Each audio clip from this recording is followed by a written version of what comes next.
अस्सलामुअलैकुम, welcome to जोर का जोर। This is Rabia Shahid. Viewers, जैसा कि पहले शो में हम बात कर रहे थे, हमने परफॉर्मेंसेस पर बात की, हमने फिटनेसेस पर भी बात की, हमने स्टेडियम्स के हवाले से बात की कि वक्त कम है, मुकाबला सख्त है, 2 साल का टाइम दिया गया है, लेकिन टेक्निकली पॉसिबल नज़र नहीं आ रहा कि आने वाले 3-4 महीनों में कैसे पॉसिबल है कि स्टेडियम्स की जो कंस्ट्रक्शन है वो भरपूर तरीके से पूरी हो जाए। लेकिन पीसीबी चेयरमैन साहब पर हम सबको पूरा भरोसा है। आवाम इतनी पुरजोश है, इतनी एक्साइटेड है। एक बड़ा टूर्नामेंट है पाकिस्तान के लिए भी, पाकिस्तान के लिए अच्छी अपॉर्चुनिटी है कि वो होस्ट कर रहे हैं, लेकिन इस हवाले से प्रेशर भी है क्योंकि that to they are playing in their own home ground against the international teams. तो एक प्रेशर भी है और एक टेंशन भी चल रही है कि टेक्निकली पॉसिबल होगा, कंस्ट्रक्शन होगी नहीं होगी। लेकिन उससे पहले इन तमाम चीज़ों पर हम बात तो करेंगे, लेकिन एक बड़ी खबर भी सामने आई है तो उसके हवाले से आज बात करेंगे। हमारे साथ स्टूडियो में मौजूद हैं हाफिज़ मोहम्मद इमरान साहब। अस्सलाम वालेकुम हाफिज़ साहब। वालेकुम सलाम, बहुत शुक्रिया, बहुत शुक्रिया। हाफिज़ साहब, हम इतने दिनों से आपसे बात कर रहे हैं, मैं रोना रो रही हूँ, स्पिनर्स की कमी है, स्पिनर्स की कमी है। एक ही स्पिनर था, उसको भी साइडलाइन करा दिया गया, रिलीज़ कर दिया गया। क्या वजह है अबरार को टीम से हटाने की? एक ही स्पिनर था हमारे पास, हम बात कर रहे हैं कि हमें ज़रूरत है कि हम स्पिनर्स पर काम करें, फास्ट बॉलर्स पर हम तवज्जो दे रहे हैं, स्पिनर्स के हवाले से हमारी कोई प्रिपरेशन नहीं होती। अब एक था, उसको भी साइड कर दिया, तो क्या वजह है? देखिए, 2 तब्दीलियाँ पाकिस्तान क्रिकेट बोर्ड ने की। एक तो उसमें जो सिलेक्शन कमेटी है उन्होंने ए टीम में अबरार को और कामरान गुलाम को रिलीज़ कर दिया स्क्वाड से पाकिस्तान के, और उनको ए टीम में शामिल किया।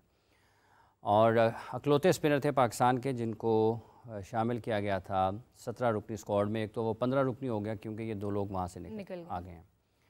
अकलौते स्पिनर थे अबरार अहमद, और उनको अब पाकिस्तान ने ये फ़ैसला किया है कि उनके साथ नहीं जाएंगे। चंद रोज़ पहले मुझे ये पता चला था कि शायद जैसन गिलेस्पी जो हैं, जो पाकिस्तान की टीम के गैर मुल्की ऑस्ट्रेलवी कोच हैं, वो ये समझ रहे थे या वो ये ख्याल कर रहे थे कि शायद पाकिस्तान की टीम एक स्पिनर के साथ उनके ख्याल में जो एक स्पिनर है प्रॉपर सलमान अली आगा, उसके साथ मैदान में उतरेंगी।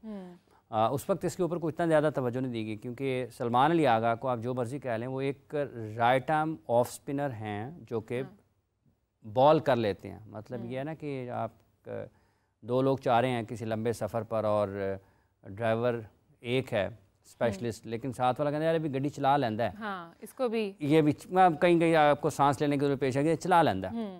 तो वो कामरान जो सलमान अली आगा हैं, वो हैं बैटिंग ऑलराउंडर के तौर पर। ऑलराउंडर भी आप उसको कहना चाहते हैं, कह ले बार, चूँकि कहते हैं पाकिस्तान में, लेकिन टेस्ट मैच के हिसाब से जहाँ पे आपको 30-30 ओवर स्पिनर को करना पड़ते हैं, 25-25 ओवर स्पिनर को करना पड़ते हैं। लेकिन हाफिज़ साहब चला लेंदा की होंदा है, मतलब हम क्यों कैपेबिलिटीज़ को डिसोन कर रहे हैं, हम क्यों टैलेंट को ज़ाया कर रहे हैं? भाई वो प्रैक्टिसेस कर रहा है, उसका भी दिल कर रहा है खेले वो हमारी कंट्री के लिए, तो हमारा टैलेंट ऐसे ही वेस्ट हो रहा है, क्यों? देखिए, 2 चीज़ें हैं। एक तो यह है कि जैसे आपने कहा भी चला लेना, सारा मुल्क ही ऐसे चल रहा है, एक बात ये। दूसरी बात यह है कि जब आप ये बात करते हैं कि आप एक स्पिनर के मतलब जो मर्जी पिच आप बना लें ना, ये जहाँ से आए हैं जैसन गिलेस्पी, उनके अपने मुल्क में जहाँ पर जब वो जैसन गिलेस्पी खेलते थे, ग्लेन मैग्रा खेलते थे, ब्रेट ली खेलते थे, इवन डैमन फ्लेमिंग भी खेलते थे, तो इनका इस किस्म का फास्ट बॉलिंग का अटैक होता था। उसमें भी शैन वॉर्न जो है वो बैसिए थे right arm leg spinner team का हिस्सा होते थे, वो तो नहीं ड्रॉप करते थे। एक स्पिनर जो है, आप किसी भी किस्म की कंडीशंस पे चले जाएं, जो भी चले जाएं, आप कम अज़ कम इसका मतलब ये है कि अगर आप ग्रीन टॉप पिच बनाते हैं तो आप सारे फास्ट बॉलर्स के ऊपर इन्हिसार करेंगे, तो आपने खेलना भी है। और अगर आप ये समझते हैं कि आप पार्ट टाइम बॉलर के साथ जाना चाहते हैं, तो ये कोई इतनी अच्छी सोच नहीं है। हो सकता है कि लोग इसे इत्तेफाक करें, हो सकता है ना करें, लेकिन अगर आप ऑस्ट्रेलिया की हिकमत अमली या ऑस्ट्रेलवी तर्ज क्रिकेट पर जाना चाहते हैं, तो फिर लोगों को ये भी समझा दें कि ऑस्ट्रेलिया की अपनी टीम में शैन वॉर्न कैसे होते थे होम कंडीशंस में, जबकि वो सबसे ज़्यादा जो पेस एंड बाउंस वाली पिचेस माने जाती हैं दुनिया में, वो ऑस्ट्रेलिया में मानी जाती हैं। सो इस एक नज़र को देखते हुए आप जो अबरार की सिलेक्शन है, सबसे पहले तो वो क्वेश्चन मार्क है कि आप उनको पाकिस्तान में सिलेक्ट करते हैं, आप उनको आयरलैंड लेकर जाते हैं, आप उनको इंग्लैंड लेकर जाते हैं, आप उनको यूएस लेकर जाते हैं, किसी भी जगह पर आप उनको नहीं खिलाते, फिर आप उनको पाकिस्तान में टेस्ट मैचेस के लिए सिलेक्ट करते हैं स्क्वाड में, आप उनको उसमें से भी निकाल देते हैं, आप उसको भेज देते हैं उधर उसमें जो आपकी ए टीम है। उसी ए टीम को जब आप उसका ऐलान करते हैं, तो रोहेल नज़ीर जो कि एक टाइम में पाकिस्तान शाहीन्स की क़यादत कर रहे थे, वो टीम का हिस्सा नहीं होते हैं, अब वो उसकी मुतबादल के तौर पर आ जाते हैं।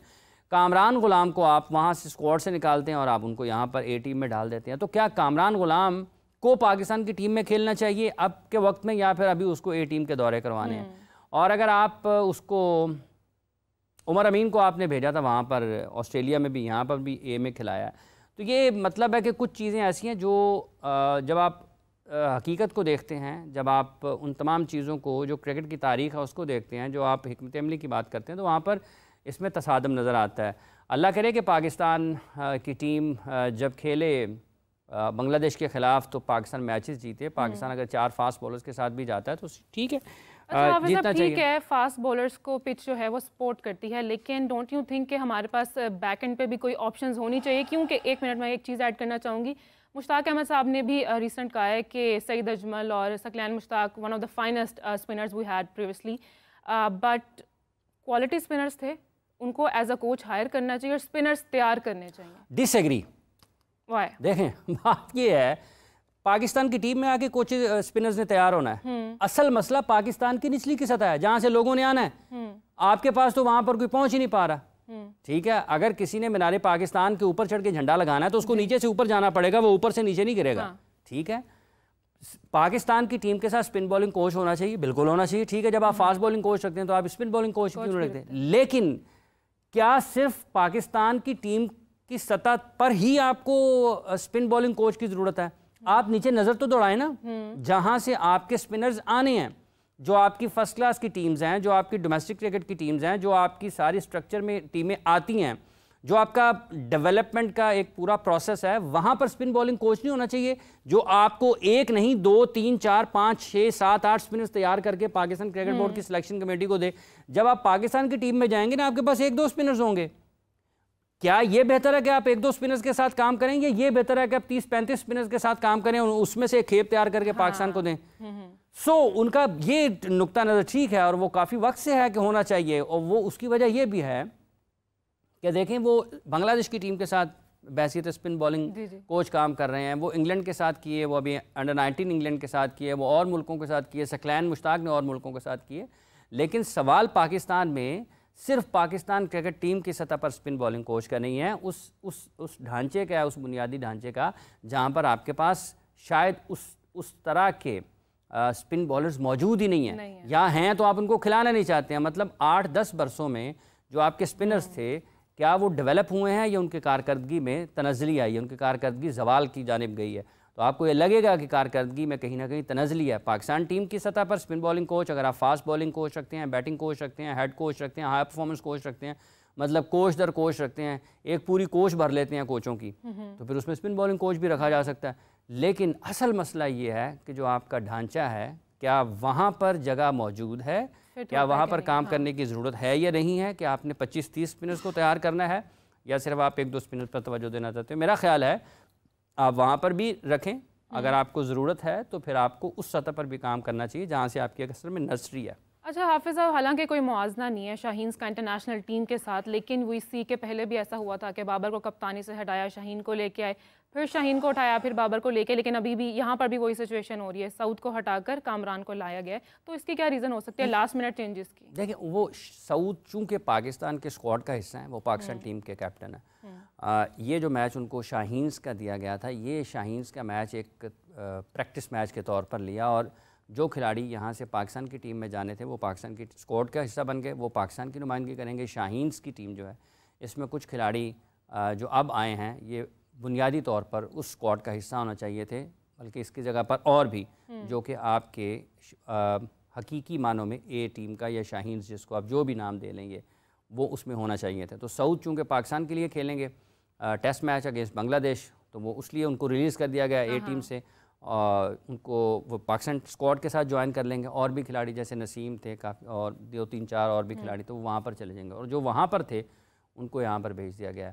आप ये उसकी बुनियादी वजह है। लेकिन इसमें एक और, जैसे अभी आपने बात की ना स्ट्रक्चर की, और एक बड़ी हैरान कुन चीज़, जैसे आपने शुरू में जिक्र किया कि पाकिस्तान में तामीराती काम जारी है चैम्पियंस ट्रॉफ़ी की तैयारियों के पेश नज़र।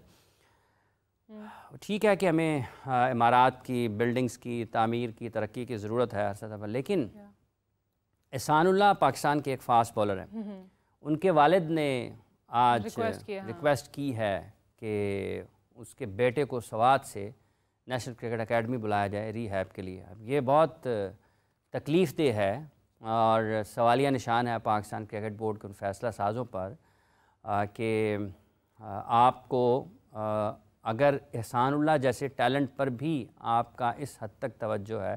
देखिए, खिलाड़ी कभी आपके साथ खुशी से काम करते हैं, कभी खुशी से काम नहीं करते हैं, लेकिन अगर आप ये समझते हैं कि वो आपका बेस्ट टैलेंट है, वो पाकिस्तान के काम आ सकता है, तो फिर आपकी ये बुनियादी जिम्मेदारी है कि आप उसको उस जगह पर रखें जहाँ पर उसकी जगह है।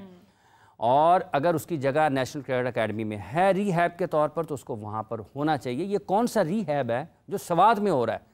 मतलब ये है कि लोग स्वात से लाहौर आते हैं इलाज करने के लिए, इन्होंने उसको वहाँ पर भेज दिया है। तो हाफिज़ साहब, हमने अपने कितने प्लेयर्स को उनकी इंजरीज को सीरियस लिया, हमने उनकी कितनी रिहैब को हेल्प की?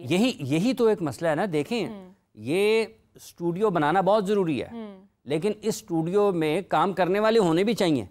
अगर आप स्टूडियो बनाएंगे तो खाली स्टूडियो तो किसी काम का नहीं है ना। उस स्टूडियो में काम करने वाले होंगे, आप जैसे लोग होंगे तो प्रोग्राम्स होंगे, ये कैमरामैन होंगे, ये टेक्निकल स्टाफ पीछे बैठा होगा, एक पूरा सेटअप है ना। खाली स्टूडियो कुछ नहीं है, बिल्डिंग कुछ नहीं है, खाली बिल्डिंग कुछ नहीं है। अच्छी बिल्डिंग, नज़रों को अच्छी लगने वाली, जिसका डिज़ाइन बहुत अच्छी चीज़ है, लेकिन क्या उसके अंदर खेलने वाले आपके पास मौजूद हैं? अगर नहीं मौजूद हैं तो उनके लिए काम किसने करना है? तो एहसानुल्लाह का जो केस है, ये 1.5 साल हो गया इसको, मतलब मेरा ख्याल है 1.5 साल से भी ज़्यादा वक्त गुजर चुका है कि अगर आज तक इस चीज़ का तयन नहीं हो सका कि उसकी इंजरी क्या है, उसका ज़िम्मेदार कौन है, उसका रिहैब कैसे होना है और कब तक उसने अपनी रिहैब को मुकम्मल करना है और वापस खेल के मैदानों में आना है। पाकिस्तान क्रिकेट बोर्ड मुकम्मल तौर पर नाकाम है इस सिलसिले में लोगों को बताने में। और जैसे उनके वालिद ने आज आकर अपील की है, दरख्वास्त की है, पाकिस्तान क्रिकेट बोर्ड के अफसरान को, बिलखुसूस चेयरमैन पाकिस्तान क्रिकेट बोर्ड को, इसके ऊपर एक्शन करना चाहिए और लोगों को हकीकत जो है वो लोगों को बतानी चाहिए कि असल में है क्या। प्लेयर्स आपके अनफिट होते हैं। देखिए, दुनिया भर में जोफ्रा आर्चर 2019 के वर्ल्ड कप के बाद अनफिट ही घूमते रहे सारी दुनिया में, अब जाके उनकी वापसी हुई इंटरनेशनल क्रिकेट में और किसी को ये तासुर नहीं मिला कि यार ये भी 5 साल अनफिट रहे हैं। उन्होंने पहला बॉल भी उसी रिदम के साथ, उसी पेस के साथ, उसी जोश के साथ, उसी आप उसको कहेंगे फॉर्म और फिटनेस के साथ किया जो जहाँ पर उसने 2019 में छोड़ा था। तो वो भी तो अनफिट रहा है। उसको वो क्लब के मैचेस, फिर ऊपर की ग्रेड, फिर ऊपर की ग्रेड, फिर उससे ऊपर, फिर जाकर उसको वो पाकिस्तान की टीम में लाए हैं। पहले उसकी फिटनेस ठीक की है, फिर उसको क्रिकेट की एक्टिविटी में मरहलावार, वो वर्ल्ड कप विनिंग बॉलर है उनका, सबसे ज़्यादा जो आप ख़तरनाक बॉलर जो है बल्लेबाजों के लिए दुनिया में इस वक्त, जहाँ पे मार्क वुड है, वो वहाँ पर जोफ्रा आर्चर भी हैं। उस जैसे बॉलर को भी उन्होंने, जो कि टॉप क्लास बॉलर है, निचली सतह से अनफिट होने के बाद तैयार करते करते ऊपर तक लेकर आए हैं। तो एहसानुल्लाह क्या क्या कसूर है? अगर आपसे मिस हैंडल भी हो गया है तो उसका ख्याल भी आप नहीं रखना है ना। मतलब उनके वालिद ने कहा कि स्वात को उनसे लाहौर, स्वात से उसे लाहौर बुलाया जाए। तो ये मतलब इसके बाद कुछ कहने की ज़रूरत नहीं पेश आती। मतलब ये है ना कि ये जैसे वो है ना तस्वीर बोलती तस्वीरें, ये वाला जो बयान है ना, ये इसके बाद किसी दलील की, किसी मंतक की, किसी जायज़े की कोई ज़रूरत पेश नहीं बाकी नहीं रहती है। ये आपको जो क्रिकेटिंग अफेयर्स हैं, क्रिकेट अफेयर्स हैं ना पाकिस्तान के, ये बिल्कुल उसने इसको अयां कर दिया, बेनकाब कर दिया कि पाकिस्तान में क्रिकेट कैसे चल रही है। लोगों को बुरा लगता है कि जब इस किस्म की बातें होती हैं, लोगों को तकलीफ़ भी होती है कि ये नहीं होना चाहिए। लेकिन पाकिस्तान के बच्चे हैं ना, ये पाकिस्तान का टैलेंट है। लोग ऐसे लोगों की कदर करते हैं दुनिया में। क्या जसप्रीत बुमराह का 1.5 साल रिहैब नहीं हुआ? क्या इस वक्त मयांक यादव का रिहैब नहीं हो रहा? क्या उससे पहले जो दीगर खिलाड़ी हैं इंडिया में उनका रिहैब नहीं हुआ? जोफ्रा आर्चर की मैंने आपको मिसाल दी है। दुनिया में और भी क्रिकेटर्स हैं, पाकिस्तान में और क्रिकेटर्स हैं। तो आपको क्या ज़रूरत है ये पाकिस्तान क्रिकेट बोर्ड के मेडिकल पैनल को या पाकिस्तान क्रिकेट बोर्ड के जो अकेडमीज़ के लोग हैं उनको बताना चाहिए कि ये क्या हो रहा है पाकिस्तान के साथ। एहसानुल्लाह क्या इसलिए आया था कि एक PSL में वो क्या उसको कहते हैं तेज़ गेंदबाजी करे, सबसे ज़्यादा अपने सबसे ज़्यादा मौसर गेंदबाजी करे, अपनी सलाहियतों का इजहार करे भरपूर तरीके से, और उसके बाद वो बाजू बांध के कभी उधर फिर रहा है, कभी उधर फिर रहा है, कभी उधर फिर रहा है। और ये लोग जो क्रिकेट बोर्ड में इस काम के लिए बैठे हैं कि उन्होंने टैलेंट हंट करना है, आइडेंटिफाई करना है, टैलेंट को प्रमोट करना है, ग्रूम करना है, उसको हाईएस्ट लेवल पर लेकर जाना है, उनको पता ही नहीं। हाफिज साहब, ये एहसानुल्लाह की तो एक मिसाल है ना। हम अपने शाहीन को ही ले लें। I think Shaheen is still struggling with his injury. हाँ तो और नसीम की बात करें तो नसीम ने मेरे ख्याल में कुछ जल्दी रिकवर किया है कहीं ना कहीं। देखें, दो चीज़ें हुई हैं। शाहीन वाला केस भी उसकी एक बहुत बड़ी मिसाल है कि जिस तरीके से उसको टीम के साथ ही ट्रैवल करवाते रहे। मतलब आपके पास कोई डॉक्टर ही नहीं है कि मेडिकल में आपके पास ऐसे लोग ही मौजूद नहीं थे उस शोबे से ताल्लुक़ रखने वाले, जब उसको आप वापस भेज दें मुल्क में अपनी रिहैब के तौर पर। दुनिया की अनोखे अनोखे मिसालें होती हैं। शाहीन की भी एक अनोखी मिसाल थी, वो इंजर्ड है और टीम के साथ ही रिहैब कर रहे हैं। लोग यार एक आप बैठ कर सोचें, इसी तरीके से मतलब स्वाद से लोग आते हैं लाहौर इलाज करवाने के लिए। ये कैसा रिहैब है, उल्टी, मतलब लोग कहते हैं ना उल्टी साइकिल नहीं चलती, ये उल्टी साइकिल चलाते हुए उन्होंने लोगों को दिखा दिया, ठीक है ना। तो ये एक वैसी मिसाल है। शाहीन की मिसाल आप देख लें, उनके साथ जो हुआ, वो टॉप बॉलर थे पाकिस्तान के, उस वक्त वो पाकिस्तान के लिए सबसे ज़्यादा विकेटें ले रहे थे जब वो इंजर्ड हुए, और जो उसके बाद उनके साथ बर्ताव हुआ वो भी तारीख़ ने देखा है। और अब ये एहसानुल्लाह का केस है। इस तरह से जो नसीम शाह का आपने जिक्र किया, उनकी भी कंधे की इंजरी थी, वो भी उनका भी मेरा ख्याल है ऑपरेशन हुआ था पिछली गर्मियों में शायद, या कुछ वक्त पहले हुआ है। तो ट्रीटमेंट जो है प्लेयर्स के साथ पाकिस्तान क्रिकेट बोर्ड की सतह पर अच्छा नहीं है। इसको बेहतर होना चाहिए और इसका मुनासिब इलाज होना चाहिए, और पाकिस्तान में क्रिकेट बोर्ड की सतह पर इसको लोगों को इसके बारे में हक़ाइक़ भी बताने चाहिए कि असल में उसकी इंजरी क्या है, मिस हैंडल कहाँ पे हुई है, उसका फ्यूचर क्या है और वो कब तक वापस आ सकता है। ऐसा नहीं है कि वो बेचारा इंजर्ड ही फिरता रहे और यहाँ पर किसी को खबर नहीं, वो कहीं कभी किसी बच्चे के कहाँ पता चला। देखिए ये इसकी दलील है वो खुद सीरियस नहीं है अपने इलाज में। भाईजान आपकी क्या जिम्मेदारी है, मतलब आपकी फिर कोई जिम्मेदारी नहीं है। अगर वो सीरियस नहीं है तो उसको किसने फोकस रखना है ना। आपके जो मैनेजर्स होते हैं उनका क्या काम होता है, मैनेजर्स का यही काम होता है, ठीक है, कि वो उन चीज़ों को मैनेज करते हैं। उसकी देखें, एक शख्स 150 पे गेंद कर रहा है, इतना वो फास्ट बॉलर है, और यकायक वो खेल के मैदान से दूर हो जाता है, तो आप उसकी नफ्सियात को भी तो समझे ना। उसके दिमाग पर क्या असर पड़ेगा, उसकी सोच पर क्या असर पड़ेगा, उसकी पॉजिटिविटी को आपने बरकरार रखना है। आप किस लिए वहाँ पर उसके माइंडसेट के साथ, उसकी सोच के साथ, उसकी ज़रूरियात का ख्याल रखना है, उसको आपने पंप करना है, उसको आपने थपकी देनी है, कोई बात नहीं हम कर रहे हैं, तूने वापस आना है, हाँ तूने वापस आना है, कोई बात नहीं। जब आप उसको पूछेंगे नहीं, वो कभी किसी ग्राउंड में खड़ा होगा, कभी किसी ग्राउंड में खड़ा होगा, और कभी किसी ग्राउंड में खड़ा होगा, फिर आ जाके वो यही होगा ना कि उसके वालिद को कहना पड़ेगा उसको सवाल से वापस बुला लें। ठीक है। अच्छा हाफिज़ साहब, वो इसी हम इंजरीज की भी बात कर रहे हैं, और according to a news like 2 साल में 11 टेस्ट मैचेस वनडे का ऐलान किया गया, मतलब कि इतने होंगे 2 साल में 11 मैचेस होंगे। अब एक प्लेयर जो 3 से 4 या 4 से 5 मैच खेल रहा है हार्डली, अब उसमें कोई ना कोई इंजरी आ गई है। 3 से 4 मैच क्या बनता है 3 से 4 मैच का। तो इस तरह डोंट यू थिंक कि एक प्लेयर की कैपेबिलिटीज़ भी टेस्ट हो रही हैं और फिर उसका टैलेंट भी उसको समझा नहीं जा रहा, डिसोन किया जा रहा है। तो ये सारा जो मैसअप है, इस हवाले से व्हाट डू यू थिंक कि हमें किस हद तक अपनी परफॉर्मेंस को, अपने टैलेंट को आगे लाने की ज़रूरत है? देखें, जो नंबर ऑफ़ मैचेस हैं टेस्ट मैचेस पाकिस्तान में गुज़िश्ता चंद बरसों में एक बड़ी बदकिस्मती रही है कि कोई भी चेयरमैन हो, हमें टेस्ट मैचेस उतने नहीं मिलते हैं जितने हमें मिलने चाहिए, और हमारे टैलेंट से उसका जो हमारे पास टैलेंट है प्लेयर्स का, उसके साथ उसका इंसाफ नहीं होता है।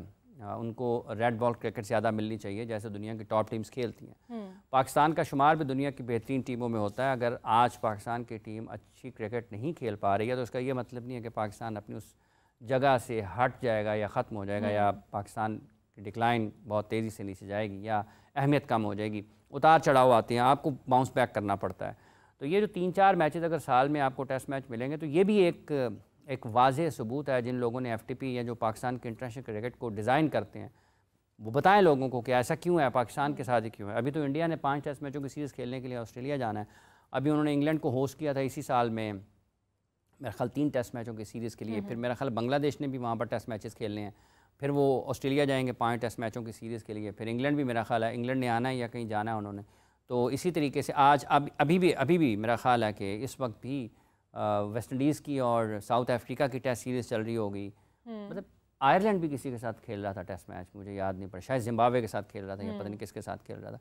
तो दुनिया की तो सारी टीमें खेल रही हैं। पाकिस्तान के साथ क्या प्रॉब्लम है? मतलब आपने 2 साल में अगर 11 टेस्ट मैचेस हैं और उसमें से जो शान ने प्रेस कॉन्फ्रेंस की थी कि 9 हमने सीज़न में खेल जाने हैं टेस्ट मैच, और अगर सीज़न में आप 9 टेस्ट मैच खेल जाते हैं तो इसका मतलब है कि बाकी सीज़न में आप 2 टेस्ट मैच खेलेंगे, 11 हो गए ना। पाकिस्तान क्रिकेट बोर्ड ने प्रेस रिलीज जारी की कि 60 टेस्ट मैचेस हैं और 4 जो हैं अगले सीज़न में हैं। तो इसका मतलब ये है कि 4 साल में मैच, तो साल में 4 मैच का मतलब ये है कि हर 3 महीने के बाद एक मैच, अगर आप उसको डिवाइड कर दें ना, ज़रब तकसीम करें, जमा तफरीक करें, तो 3 महीने में एक मैच। तो क्या कसूर है उन क्रिकेटर्स का जो टेस्ट खेलते हैं? मतलब आप ये करते हैं ना, नाइंसाफ़ी करते हैं कि वो इसी लाइक हाफिज़ साहब, ये तो एक अलग बात है ना, लेकिन मैं आपसे बात करूँ इख्तलाफात की। पिछली दफ़ा मैदान में उतरे थे तो टीम में इख्तलाफात थे, तो डू यू थिंक कि अब की बार कुछ बेहतरी आएगी? कुछ किसी के मुंह नहीं बने होंगे, कोई उधर मुंह करके खेल रहा है, कोई इधर मुंह करके खेल रहा है। देखिए, क्रिकेट इज़ टीम गेम। इख्तलाफात पाकिस्तान में चूँकि डिजिटल का जब से दौर है तो लोगों ने उसको मुख्तलिफ अंदाज में बयान करना शुरू किया है। मतलब फ़र्क नहीं पड़ता कि 2 खिलाड़ी आपस में बात करना चाहते हैं या नहीं करना चाहते हैं, उनकी अपनी ज़िंदगी है।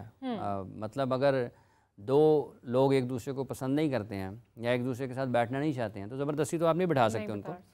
जब आप उस रोप से, उस रस्से से अंदर चले जाते हैं जहाँ पर क्रिकेट जो कि खेल का मैदान है, वहाँ पर सिर्फ़ और सिर्फ जो चीज़ होनी चाहिए वो ये है कि क्या आप 100% अपनी टीम के लिए खेल रहे हैं? क्या आप जिस काम के लिए मुंतखब हुए हैं उसमें परफॉर्म कर रहे हैं, कारकर्दगी का मुजाहरा कर रहे हैं? अगर आप बैट्समैन हैं तो क्या रन्स कर रहे हैं? अगर आप बॉलर हैं तो क्या आप विकेटें ले रहे हैं?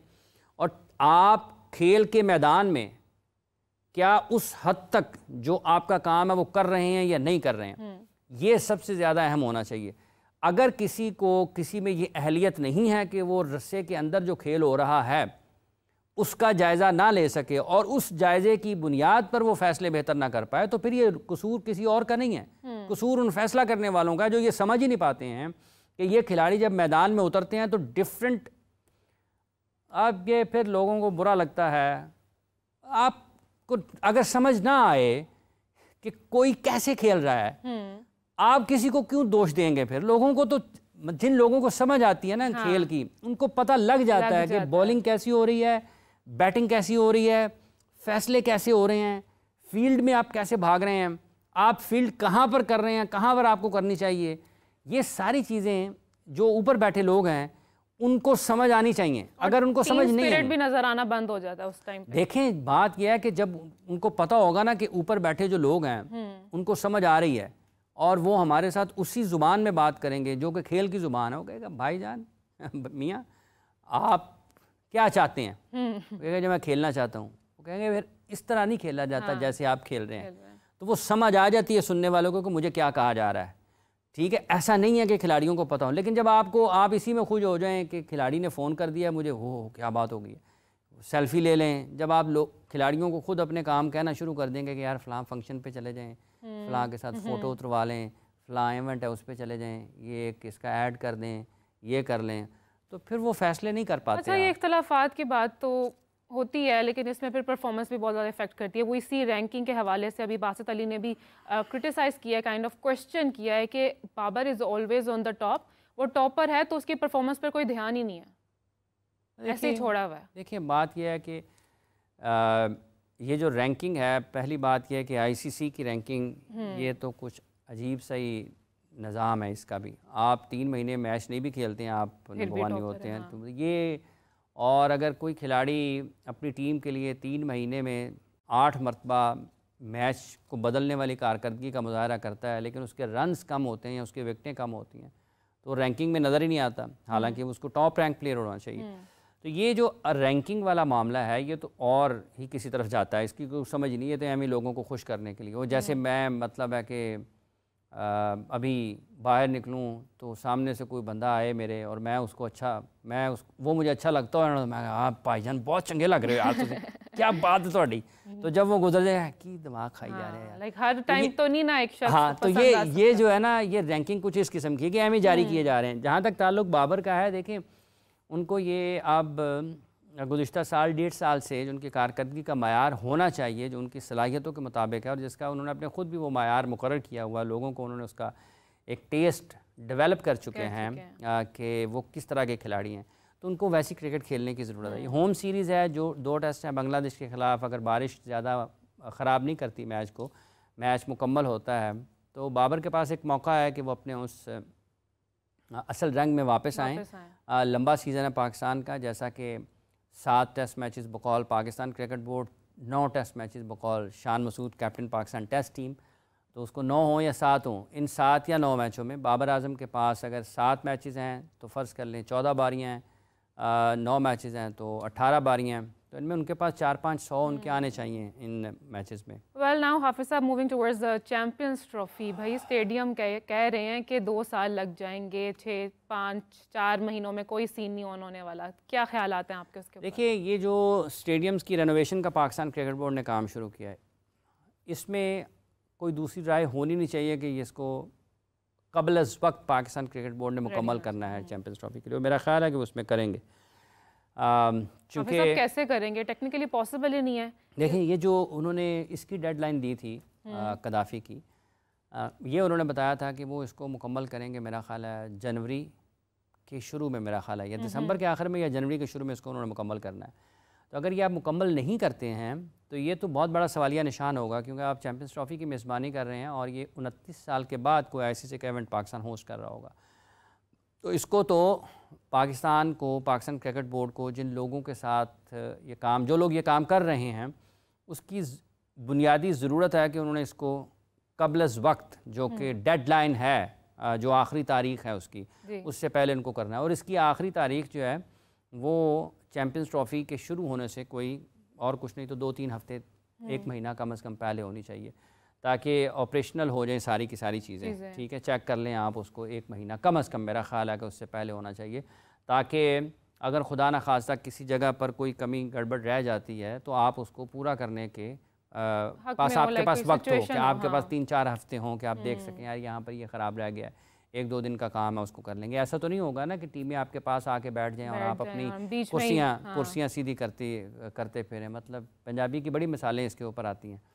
तो इसलिए ये कबल अज़ वक्त होने की ज़रूरत है और मेरा ख़्याल है कि ये पाकिस्तान क्रिकेट बोर्ड कर लेगा और करनी भी चाहिए। अगर नहीं करेंगे तो फिर डेफिनेटली सवाल बहुत मुश्किल। बस 60 टीमें आएंगी बाहर से, 60 टीमों के साथ उनका मीडिया भी होगा, तो ये तो ऐसा नहीं है ना कि लोग रिपोर्ट नहीं करेंगे। तो मेरा ख्याल है कि ये कर लेंगे, उनको करना चाहिए, वक्त से पहले करना चाहिए। हाफिज़ साहब, एक बड़ा टूर्नामेंट है, फैंस भी एक्साइटेड हैं, सो डू यू थिंक कि जो वर्ल्ड कप में डिसअपॉइंटमेंट थी फैंस की, वो चैम्पियंस ट्रॉफी कहीं ना कहीं पूरी करेगी? मुश्किल है। अच्छा, पाकिस्तान के लिए अपनी वनडे टीम को बेहतर करना, हम उम्मीद ज़रूर कर सकते हैं पाकिस्तान से कि पाकिस्तान को यहाँ पर चैम्पियंस ट्रॉफ़ी के जब मैचेस होते हैं तो पाकिस्तान की टीम बेहतर क्रिकेट खेले, अच्छे नतीजे दे। लेकिन ये ज़रा मुश्किल होगा किस फॉर्मेशन के साथ, क्या पाकिस्तान के जो बेस्ट प्लेयर हैं वो उस वक्त अपनी बेस्ट फॉर्म में होते हैं या नहीं होते हैं, किन खिलाड़ियों के साथ पाकिस्तान मैदान में उतरता है। और क्रिकेट देख लिया है दुनिया में जैसी हो रही है, और पाकिस्तान में मैचेस ज़्यादा अच्छे होंगे रन्स के एतबार से, चूँकि पिंडी, कराची और लाहौर तीनों जगह पर हाई स्कोरिंग मैचेस होने के इम्कानात हैं। तो पाकिस्तान की बॉलिंग बड़ी अगर उस वक्त अच्छी फॉर्म में नहीं होगी तो मुश्किल होगी, बैटर्स अच्छी फॉर्म में नहीं होंगे तो मुश्किल होंगे, क्योंकि पाकिस्तान 2023 अगस्त से लेकर आज तक तो अच्छी क्रिकेट खेला नहीं है। चैम्पियंस ट्रॉफ़ी में भी कुछ वक्त बाकी है। हम उम्मीद करते हैं कि पाकिस्तान उस चैम्पियंस ट्रॉफ़ी में जिसकी मेज़बानी पाकिस्तान ने करनी है, टीम हमारी अच्छी क्रिकेट खेले, नतायज अच्छे हैं। लेकिन अगर आप मजमूई तौर पर अब तक की कारकर्दगी को देखते हैं तो पाकिस्तान के लिए अपनी एक बहुत अच्छी वनडे टीम को तैयार करना और खड़ा करना चैम्पियंस ट्रॉफ़ी के लिए एक बहुत बड़ा हदफ होगा। बिल्कुल वैसे ही एक बड़ा हदफ होगा जैसे ये जो इमारात तामीराती काम चल रहे हैं, इसको बरवक्त और बेहतरीन अंदाज में मुकम्मल करना है। इससे ज़्यादा मुश्किल पाकिस्तान के लिए अपनी वनडे टीम को फ़िक्स करना है। और इसके लिए क्या नाम है, जो सिलेक्शन कमेटी है जिसमें सिर्फ 2 क्रिकेटर्स हैं, इसके लिए इससे और भी बड़ा मुश्किल काम है पाकिस्तान के लिए। अच्छा हाफिज़ साहब, लास्टली डू यू थिंक कि ये प्लस पॉइंट होगा पाकिस्तान के लिए, क्योंकि उनके अपने होम ग्राउंड में चैम्पियंस ट्रॉफी हो रही है तो प्रेशर कम होगा, फैंस भी ज़्यादा होगा पाकिस्तान के ऊपर। अच्छा, लाइक ये होता है ना, अगर एक चीज़ हो सकती है, इंडिया में खेल रहे हैं तो इंडिया का क्राउड है भाई, एक हैवी फीलिंग आती है। ये दो तरफा है। हाँ, अगर आप अच्छा खेलेंगे तो आपको एक मोमेंटम मिलता है, अगर आप अच्छा नहीं खेलेंगे तो आप अंडर प्रेशर जाएंगे और वो फिर बहुत आपकी जो आसाब हैं वो मुश्किल से उसका देते हैं। 2 चीज़ें हैं, जैसे आपने कहा कि पाकिस्तान को अपने मैदानों पर खेलने का फ़ायदा हो सकता है, देखिए इसका ये डिपेंड करता है कि पाकिस्तान अगस्त, सितंबर, अक्टूबर, नवंबर, दिसंबर, जनवरी में कैसी क्रिकेट खेलता है। हाँ। अगर आप अच्छी टेस्ट मैच भी खेलेंगे ना, अच्छे टेस्ट मैच भी खेलेंगे, ये जो 7-8 मैचेस वर्ल्ड चैम्पियंस ट्रॉफी से पहले पाकिस्तान ने खेलने हैं या जो मैचेस उससे पहले, अगर पाकिस्तान अच्छे मैचेस खेलेगा, नतायज अच्छे आएंगे, कॉम्बिनेशन अच्छा बन जाएगा, प्लेस फॉर्म में रहेंगे तो पाकिस्तान को उसका फ़ायदा हो सकता है। लेकिन ये जो 4-5 माह की क्रिकेट है, अगर पाकिस्तान ये वैसे ही खेला जैसे गुज़िश्ता 8, 10, 12 माह में, 14 माह में, 16 माह में पाकिस्तान क्रिकेट खेला, तो पाकिस्तान के लिए मुश्किल होगा। अपने मुल्क में पाकिस्तान पर ज़्यादा दबाव होगा, और ये जो रास्ता है ना पाकिस्तान की टीम के लिए, बिलखुसूस चूँकि पाकिस्तान मेज़बान मुल्क है, अगर पाकिस्तान की कारकर्दगी अच्छी नहीं रहेगी ना, तो ये 5 मिनट का रास्ता है स्टेडियम से होटल तक, ये ख़त्म नहीं होता। वो जो लोग बाहर होते हैं ना, चूँकि बड़ी सिक्योरिटी होगी, लेकिन फिर आपको यहाँ से भी स्टेडियम के अंदर से भी आवाज़ें, लोग जान नहीं छोड़ेंगे। मुश्किल होगा पाकिस्तान के लिए, लेकिन हमें उम्मीद, हम ख्वाहिश ये करते हैं, उम्मीद पे दुनिया का हम ख्वाहिश ये करते हैं कि ये ज़रा ये अच्छी क्रिकेट खेलें 4-5 महीने, और फिर चैम्पियंस ट्रॉफी के लिए पाकिस्तान की तैयारियाँ अच्छी हों और पाकिस्तान की टीम ज़्यादा बेहतर नताइज दे। सिर्फ चैम्पियंस ट्रॉफी की मेज़बानी ही एक सेल्फ प्रेशर है। हाँ, वही प्रेशर है, और पाकिस्तान के लिए सिर्फ यही बड़ा मतलब है कि कारनामा नहीं है कि हम चैम्पियंस ट्रॉफी की मेज़बानी कर रहे हैं। इसमें हमने खेलना है अपने मुल्क में ज़्यादा बेहतर क्रिकेट। 2023 में इंडिया में हुआ था वर्ल्ड कप 50 ओवर्स का, इंडिया उसका फ़ाइनल खेला था, ठीक है, वो एक ही मैच हारा था और वो फ़ाइनल था। फिर वो T20 वर्ल्ड कप का मैच, वर्ल्ड कप खेले हैं, कोई मैच ही नहीं आ रहे हैं। साउथ अफ्रीका एक मैच हारा है 2024 के वर्ल्ड कप का, वो सिर्फ फाइनल था। तो पाकिस्तान को इस चैम्पियंस ट्रॉफी में चलें, ये भी हो सकता है अनबीटन जाए पाकिस्तान, क्या उसको कहते हैं, जगह मतलब तवारे न्यारे हो जाएंगे। हाँ, मतलब ये फिर एक अच्छी चीज़ क्रिकेट के फ़रोग के लिए हो सकती है ना। अगर आप मेज़बान मुल्क हैं, आपके पास आपकी फेवरेबल कंडीशंस हैं, क्राउड आपका अपना है, हर चीज़ आपकी अपनी है, और अगर आप उसमें फ़ाइनल खेलते हैं, जीत जाते हैं, तो फिर उसका मुल्क में क्रिकेट के फ़रोग के लिए बहुत फ़र्क पड़ता है। अल्लाह करे कि ऐसा हो, लेकिन बज़ाहिर मुश्किल है। वेल, उम्मीद तो हमें भी यही है। हाफिज़ साहब, लास्ट मैसेज आपने खुद ही डिलीवर कर दिया कि आपको उम्मीदें हैं, हमें भी उम्मीद है, एंड आई होप कि कंस्ट्रक्शन भी कंप्लीट हो जाए, हम जो ट्रॉफ़ी है वो भरपूर तरीके से एंजॉय कर सकें। लेकिन उससे पहले टेस्ट सीरीज़ भी है, उसके हवाले से, परफॉर्मेंस के हवाले से भी हम देखेंगे कि पाकिस्तान की टीम की है जो परफॉर्मेंस है वो किस हद तक बेहतर हुई है वर्ल्ड कप के अकॉर्डिंगली। बहुत शुक्रिया हाफिज़ साहब आपका, आपने हमें ज्वाइन किया, थैंक यू सो मच। इसी के साथ मुझे दीजिए इजाज़त, आपसे मुलाकात होगी इंशाल्लाह मंडे को, तब तक के लिए बाय बाय।